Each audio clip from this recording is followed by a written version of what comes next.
Innal hamdalillah nahmaduhu wa nasta'inuhu wa nastaghfiruh wa na'udzu billahi min shururi anfusina wa min sayyiati a'malina.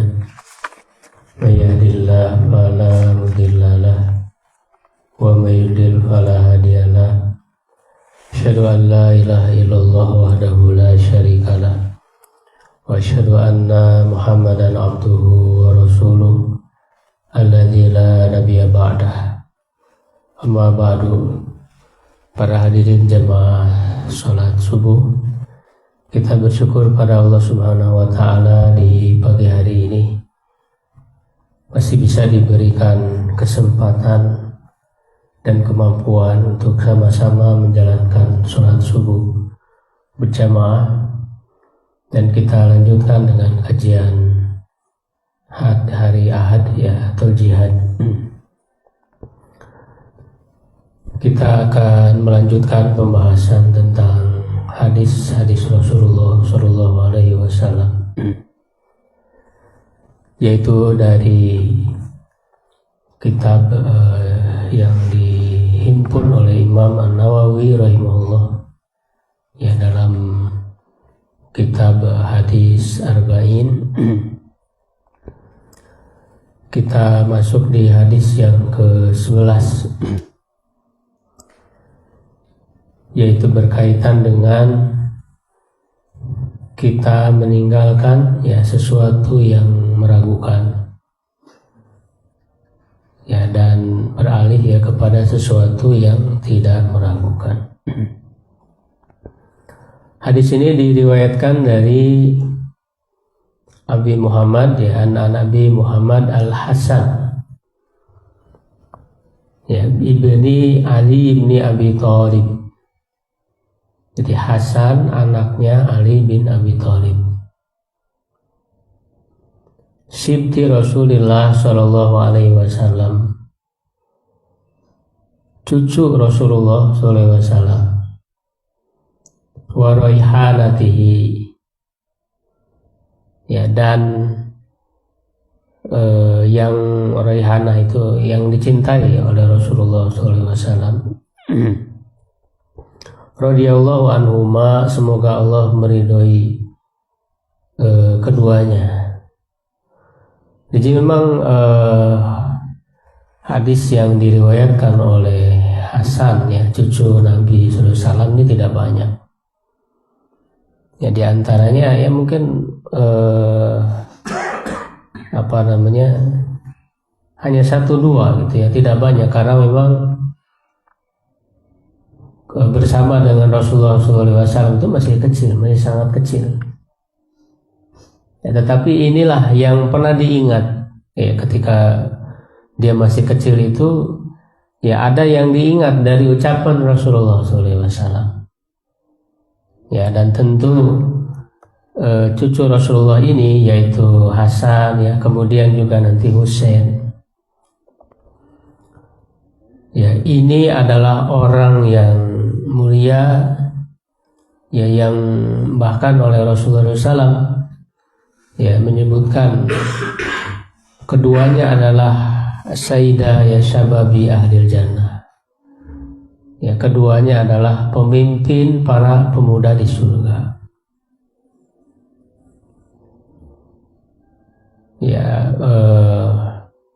Bahkan Hasan pernah dikatakan oleh Rasulullah SAW, ibni hadza, jadi Rasul menyebutnya anakku ini, anakku itu maksudnya adalah cucu, maksudnya dia Allah Subhanahu wa Ta'ala akan memperbaiki umat ini di tangan Hasan, di tangan Hasan ibni Ali radhiyallahu anhu.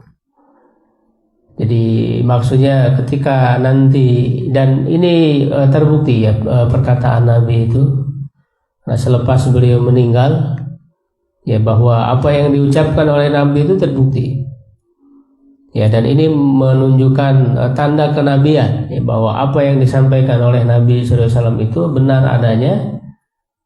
Jadi ada banyak hal-hal yang disampaikan oleh Nabi, lalu setelah Nabi meninggal itu terjadi.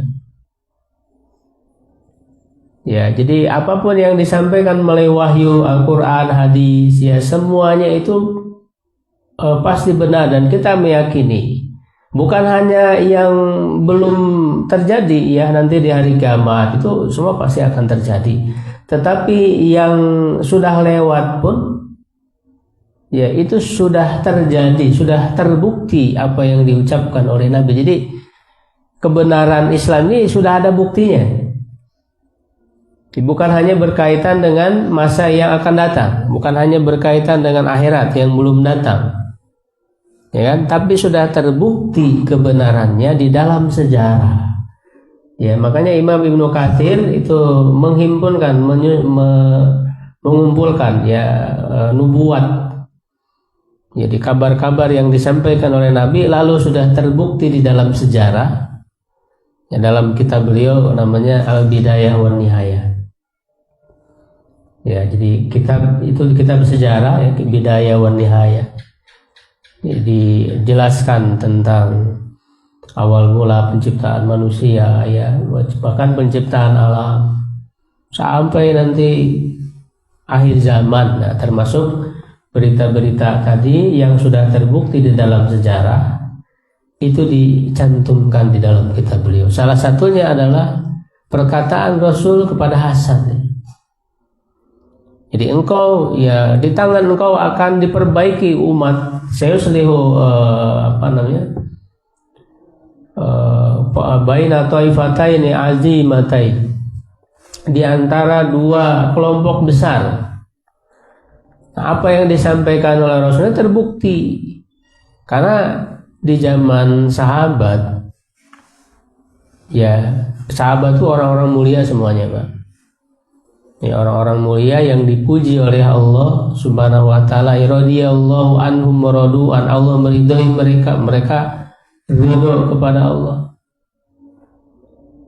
Ya, tetapi meski mereka semua orang-orang yang soleh, orang-orang yang mulia ya, tetapi mereka juga manusia biasa yang bisa terjatuh kepada kekeliruan. Tapi kekeliruan mereka insya Allah sudah diampuni oleh Allah. Ya, cuman ya pernah terjadi perselisihan. Ya, kenapa? Karena menghadapi fitnah yang besar. Ya, menghadapi ujian yang besar. Fitnah itu maksudnya ujian. Ya, ketika banyak orang-orang munafik, yaitu fitnah besar itu ya di zaman sahabat itu selepas terbunuhnya Utsman bin Affan. Kita perlu membaca sejarah dengan benar ya, sejarah Islam dengan benar, karena ada orang-orang yang berusaha membelokkan sejarah itu, ya kan? Terutama nanti kaitannya dengan orang-orang Syiah ini, mereka suka membelokkan sejarah, ya. Jadi kalau di zaman Abu Bakar, Umar tuh belum ada fitnah yang besar, ujian besar, apalagi Umar itu kan.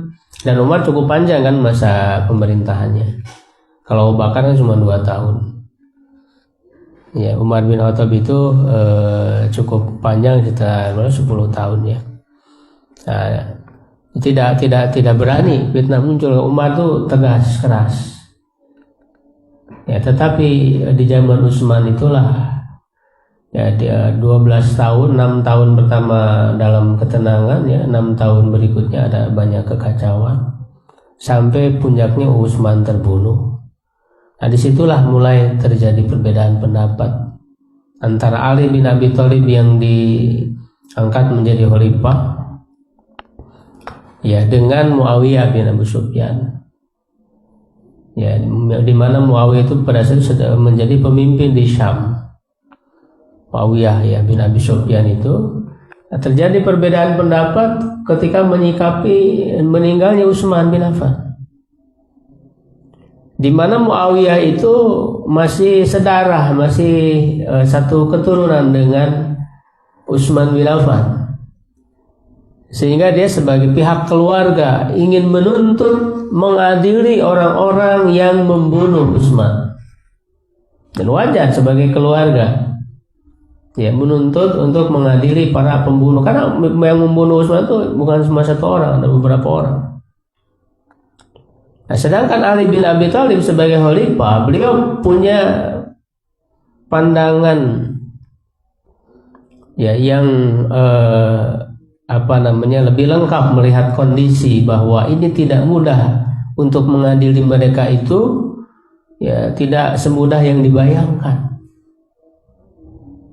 Ya, nah sehingga perbedaan pendapat ini cukup tajam. Jadi Ali bin Abi Thalib ingin agar suasananya kondusif dulu. Ya, tidak mudah untuk mencari para pembunuh itu. Tetapi Muawiyah tetap menuntut agar segera diadili, sehingga perbedaan pendapat itu karena di bawahnya juga orang-orang yang banyak juga orang munafik, sehingga terjadilah berperang antara kelompok Ali dan kelompok Muawiyah. Tapi Ali dan Muawiyahnya itu sendiri adalah orang mulia, sahabat. Dalam kondisi yang sulit untuk dihadapi, terjadilah perang. Nah, disinilah mulai muncul banyak kesesatan seperti Syiah dan sebagainya. Itu kan sejak awal itu sudah muncul ya benih-benih pemikirannya yang kemudian nanti menyalahkan Muawiyah, menjelek-jelekan Muawiyah dan sebagainya. Padahal Muawiyah itu juga adalah orang yang mendapat kemuliaan sebagai pencatat wahyu. Ya, kemudian juga pernah disampaikan oleh Rasul dalam hadis, dia memimpin pasukan ya berperang di lautan, yang itu adalah pemimpin yang terbaik, akan dijanjikan ampunan oleh Allah. Itu kan Muawiyah. Jadi nggak boleh kita itu kemudian merendahkan, menghina para sahabat. Nah, di mana orang-orang Syiah itu mereka menghina para sahabat, mencela, bahkan mengkafirkan. Ya, nah, dua kelompok yang berselisih itu ketika kemudian Ali bin Abi Thalib meninggal, dan Ali bin Abi Thalib juga meninggalnya dibunuh, Pak. Jadi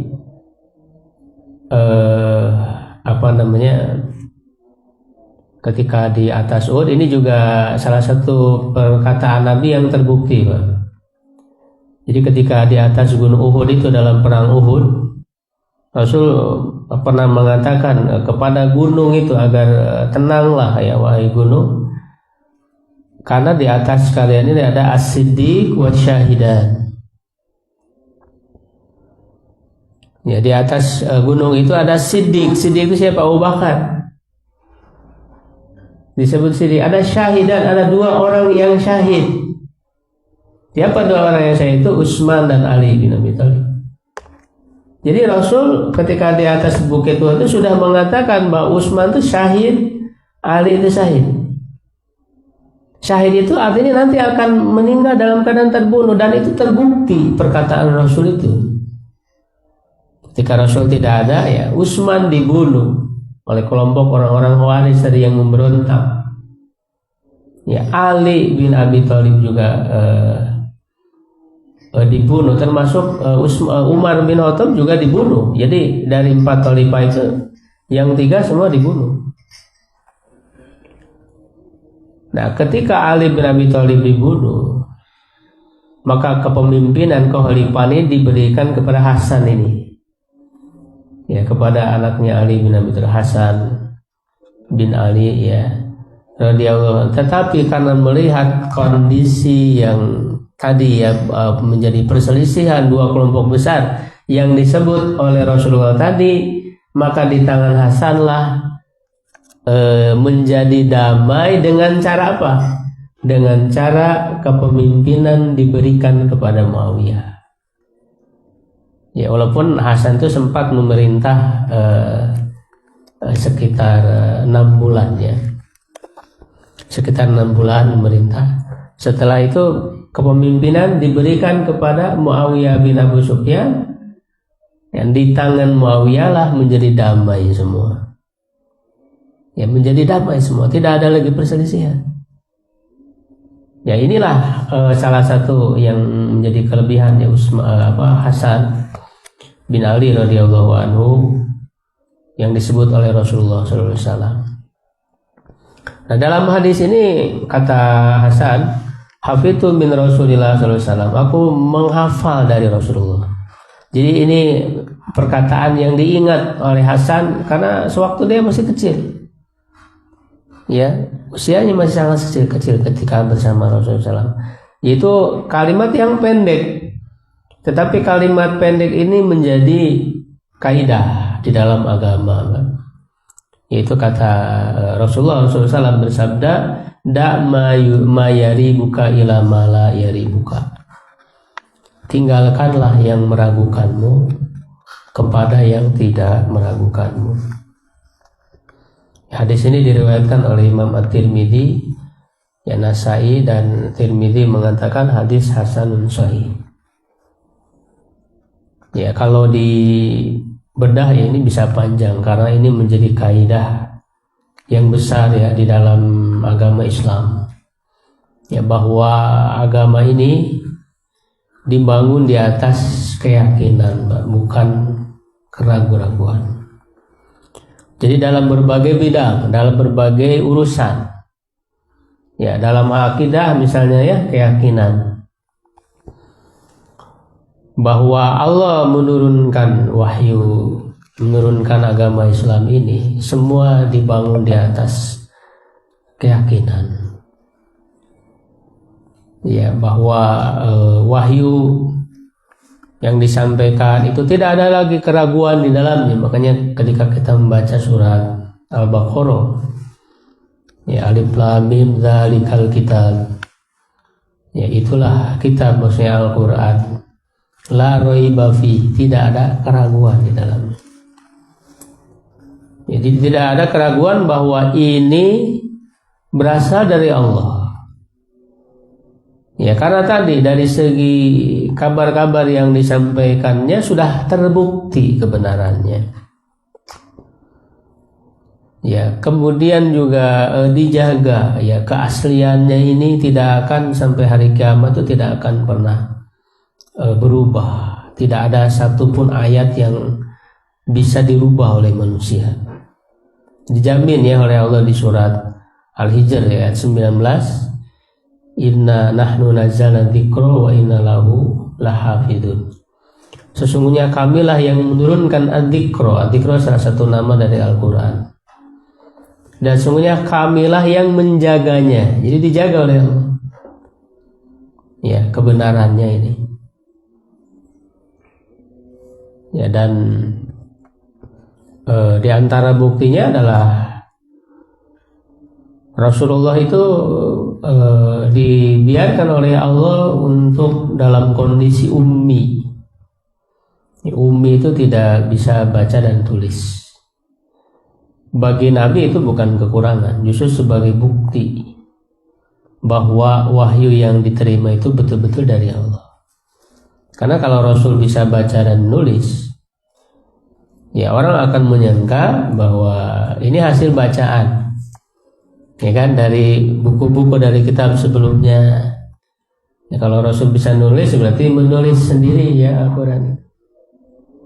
Tetapi dengan kondisi Rasul itu tidak bisa, karena memang pada saat itu umum ya, masyarakat Arab waktu itu kebanyakan mereka orang-orang yang tidak bisa membaca dan menulis. Makanya Allah mengatakan, ya, ba'atsa fil ummiyina rasulan. Allah mengutus di kalangan orang-orang ummi, orang-orang yang tidak bisa baca tulis. Dan Nabi juga kata Allah, Nabi yang ummi, Nabi yang ummi.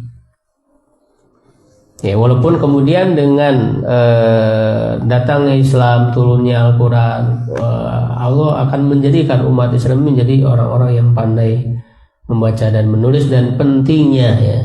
Bahkan di wahyu pertama itu sudah menekankan pentingnya tulis menulis, membaca, Iqra, ya kan, Bismillahirrahmanirrahim, ya kan, pentingnya tulisan untuk menyimpan ilmu itu.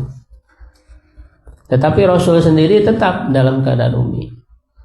Ya, walaupun tentu ketika disuruh membaca, Ya, Rasul tetap bisa mengamalkan perintah membaca itu, yaitu dengan cara hafalan, bukan membaca melalui tulisan, ya, karena membaca itu bisa secara hafalan. Ya, karena memang hafalannya itu kuat, ya. Jadi walaupun tadi orang-orang Arab dari segi baca tulis tidak bisa, mereka punya kelebihan di dalam menghafal. Makanya kan mereka ahli, orang yang bisa membuat syair-syair, ya kan, bahkan syair-syair dari dulu, ya, dari Arab jahiliyah dulu itu juga sekarang dibukukan, dituliskan, ya, menunjukkan kuatnya, ya, hafalan mereka itu, ya. Nah, jadi bahwa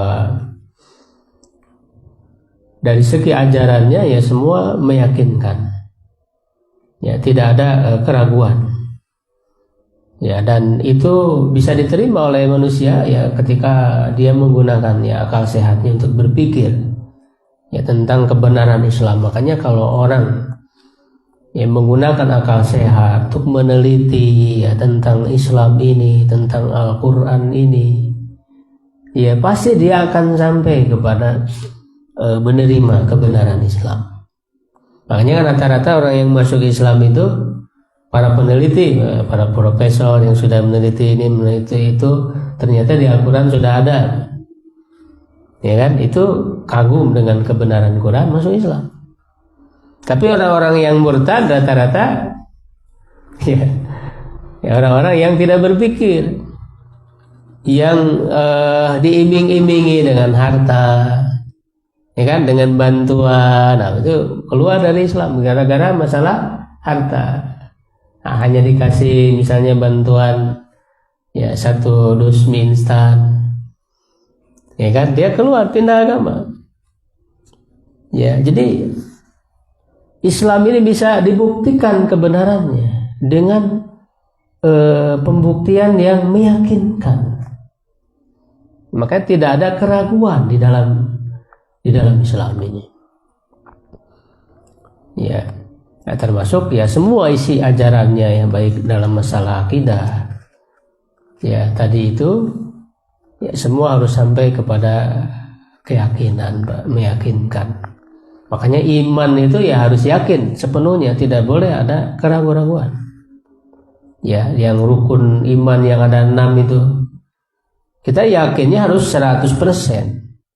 Kalau orang masih ada keraguan, ragu-ragu, itu nggak beriman. Ya, yang namanya iman tuh nggak boleh ada keraguan. Ya, makanya kan dalam ayat, ya, Allah SWT mengatakan, ya, innal ladzina amanu, ya, summa lam yartabu. Ya, orang-orang beriman kemudian mereka tidak ragu lagi. Karena kalau ada keraguan, Pak, itu tidak benar imannya, dan itu termasuk orang-orang munafik. Ya, makanya kan di surah Al-Baqarah tadi itu, orang munafik itu fi qulubihim marad. Ya, di dalam hatinya ada penyakit. Penyakit apa? Penyakit keraguan-raguan. Kalau kita masih meragukan tentang keesaan Allah, tentang adanya malaikat, ya kan, tentang kitab-kitab yang Allah turunkan, tentang para nabi, tentang hari akhir, tentang takdir, 6 rukun iman itu, kalau ada sesuatu yang masih kita ragukan, belum benar iman kita, ya, tidak akan diterima. Jadi iman itu harus semua, meyakini semua. Ya, jangan sampai ada yang kita masih ragu-ragu benar ada tidak akhirat itu. Ya, karena di zaman sekarang bisa aja, ya, dengan fitnah, ya, akhir zaman, ada orang-orang yang nggak percaya akhirat, sehingga yang dikejar itu dunia, gitu. Ya. Nah, ini kan dengan pemahaman-pemahaman misalnya sekuler, pemahaman komunis, Pak, yang pernah ada di negeri ini, itu diantaranya Ya, ajaran mereka itu menolak agama, tidak percaya hal-hal gaib. Ya, tidak percaya akhirat. Ya, ini bahaya. Ya, kita harus bisa menjaga ya keimanan kita, ya jangan sampai terpengaruh. Ya, termasuk juga orang yang mendewakan sains gitu ya. Hal-hal segala sesuatu harus dibuktikan secara empiris. Ya, harus dengan panca indera.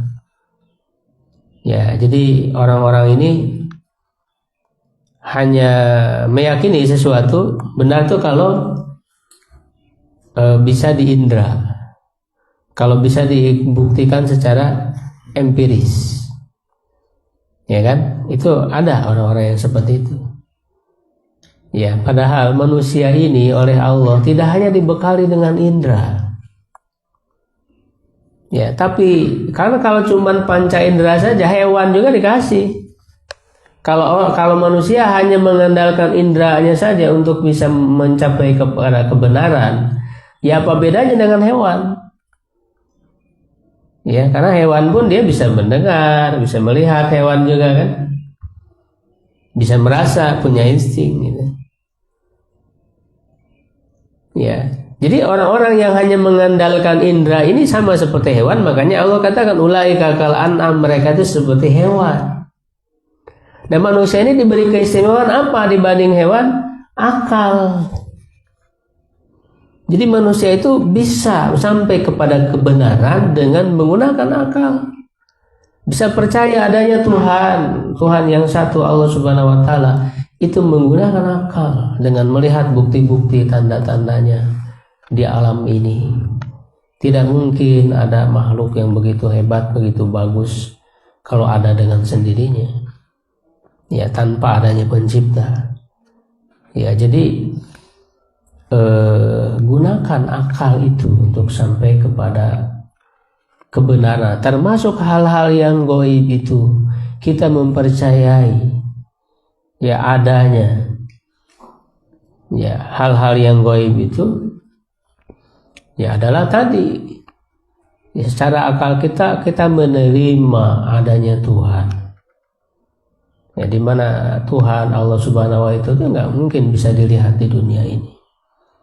Dia adalah hal yang gaib. Ya, dan menunjukkan bahwa panca indera kita ini terbatas. Ada hal-hal yang tidak dilihat oleh kita. Ya, nah makanya itulah kepercayaan kepada hal-hal yang gaib. Kemudian dalam masalah ibadah ya atau amalan, itu juga sama. Kita harus berpijak kepada hal-hal yang meyakinkan.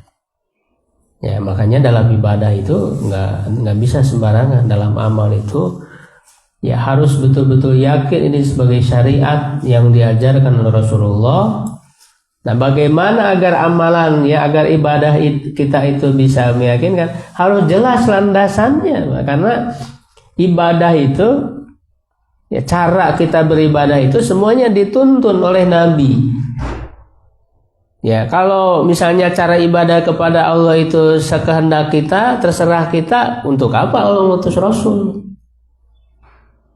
Karena tugas Rasul itu untuk menjelaskan bagaimana caranya ibadah kepada Allah.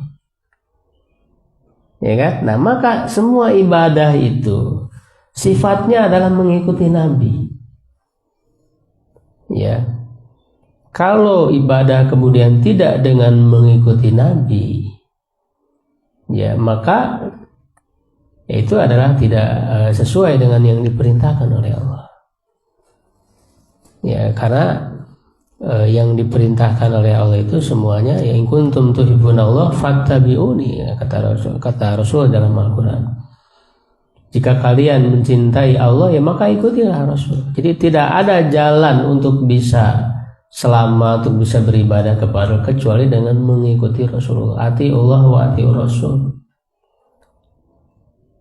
Maka harus jelas dasarnya, Al-Qur'annya, hadisnya. Nah, jangan dengan hal-hal yang meragukan tadi. Enggak jelas, ini dibuat-buat. Makanya hal-hal yang dibuat-buat itu diperingatkan oleh Rasulullah yang disebut dengan kebid'ahan. Sesuatu yang bid'ah itu yang dibuat-buat. Jadi buat-buat ini artinya bukan berasal dari Rasul. Walaupun tujuannya baik. Nah, karena memang bid'ah dibuat itu ya tujuannya baik. Nah, oleh karena itu dalam ibadah tidak cukup cuman tujuan baik, niat baik. Tapi harus caranya benar. Ya, baik dalam hal sholat, dalam hal yang lain-lainnya. Semua ibadah. Ya, jadi kalau jelas landasannya, Qur'annya, hadisnya, berarti meyakinkan, ikuti. Tapi kalau nggak jelas dasarnya, ya kan, tidak jelas dasarnya dari Al-Qur'an. Karena para ulama itu sebetulnya mereka bukan membuat hukum sendiri, Pak. Ya, ulama itu ulama benar gitu ya, yang benar. Mereka itu tidak membuat hukum sendiri, tapi menggali hukum dari Quran dan Sunnah. Ya, dengan kajian yang mendalam ya dari Quran dan Sunnah itu, lalu disimpulkanlah hukum. Itulah ulama. Jadi kalau ulama membuat-buat sendiri aturan, ya, membuat-buat sendiri ajaran, tidak jelas dasarnya dalam Quran dan Sunnah, ya itu harus ditinggalkan. Itu bukan ulama. Ya, ulama itu kan innama yasyallah min ibadil ulama. Orang yang paling takut kepada Allah itu adalah para ulama. Mereka takut untuk membuat-buat hukum yang tidak ada dasarnya dari Quran dan Sunnah. Takut, Pak, para ulama itu. Ya, jadi kalau orang membuat-buat hukum sendiri yang nggak ada dasarnya, ini bukan ulama. Ya kan, dia buat aturan yang jelas-jelas menyelisihi. Ya kan, misalnya orang-orang tarekat ya, orang-orang sufi ya, seperti yang terkenal itu ada Abah Awas gitu ya, itu kan dia buat syariat sendiri, Pak. Ya, dia mengatakan sholat harus pakai peci merah putih misalnya gitu ya. Dan sebagainya, banyak aturan-aturan yang dia buat sendiri yang tidak ada dasarnya. Ya, jadi hal-hal seperti ini adalah sesuatu yang meragukan, harus ditinggalkan kepada yang lebih meyakinkan. Termasuk dalam hal perbedaan pendapat pun kita harus memilih, Pak, mengikuti mana yang lebih meyakinkan, yang lebih jelas dasarnya. Ya, walaupun dalam hal perbedaan pendapat, misalnya mereka sama-sama ya menggunakan dalil, sama menggunakan Al-Quran dan Sunnah, tetapi ada perbedaan pendapat. Ya, termasuk ketika kita melaksanakan ibadah, ya melaksanakan sholat, ya maka prinsipnya tadi ya, ikuti sesuatu yang meyakinkan. Sehingga ada kaidah ya, al-yakin la yazulu bisyak. Keyakinan itu tidak bisa dihilangkan dengan sesuatu yang meragukan. Ya, banyak ya hadis-hadis yang menyebutkan ya, diantaranya misalnya ya, ketika sholat kadang kita suka ragu ya, apakah misalnya sudah 3 rakaat atau 4 rakaat. Nah, kalau keraguan-raguan artinya 50-50 gitu ya, antara apakah 3 atau 4, maka ambil yang lebih meyakinkan. Yang lebih meyakinkannya berapa?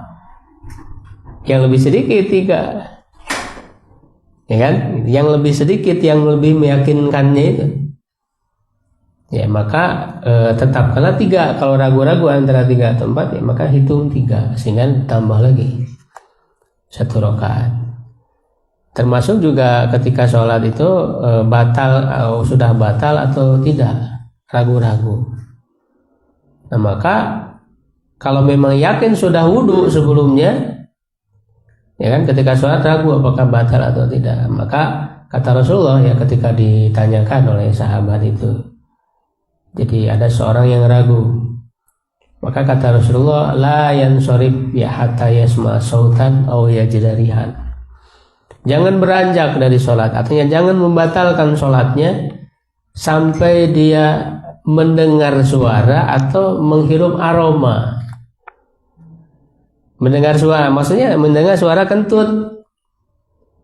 Ya, atau menghirup aroma gitu, aroma yang bau itu. Nah, itu kan ukuran yang meyakinkan. Kalau orang ragu-ragu apakah saya batal atau tidak, itu kan merupakan godaan setan, Pak. Dibuat manusia itu jadi ragu-ragu. Nah, supaya yakin dulu. Ya, yaitu tanda yakinnya ya bisa terdengar suaranya. Yang memang bersuara ya. Kalau tidak bersuara pun bisa terhirup aromanya. Ya, ini kan adalah ukuran sesuatu yang meyakinkan. Jadi kalau kita yakin sudah wudu, lalu ragu apakah batal atau tidak, maka dianggap tidak batal. Ya kan, beda kalau kita ragu udah wudu atau belum gitu. Nah, berarti dianggap apa? Belum wudu. Ya, nah itu diantara pengamalan ya hadis ini. Nah, termasuk dalam hal mendapatkan harta, ya mencari harta, tinggalkanlah hal-hal yang meragukan, yang syubhat, ya, kepada hal yang jelas, yang yakin halalnya. Ketika kita bekerja, ya mencari nafkah, ya harus diyakini dulu benar nggak ini halal. Dasarnya, sumbernya. Kalau meragukan, ragu-ragu ini tinggalkan. Ya, jangan udah jelas ini meragukan, ya subhat kita malah berada di situ. Nah, inilah ya hadis yang dituntunkan oleh Rasulullah SAW agar tinggalkan hal yang meragukan kepada sesuatu yang tidak meragukan. Mudah-mudahan Allah Subhanahu Wa Taala bisa membimbing kita ya untuk istiqomah ya di jalannya. Amin ya rabbal alamin. Ada yang ditanyakan, Pak? So, cukup ya kalau tidak ada. Terima kasih atas perhatiannya. Aku qouli hadza, astagfirullah li wa lakum. Assalamualaikum warahmatullahi wabarakatuh.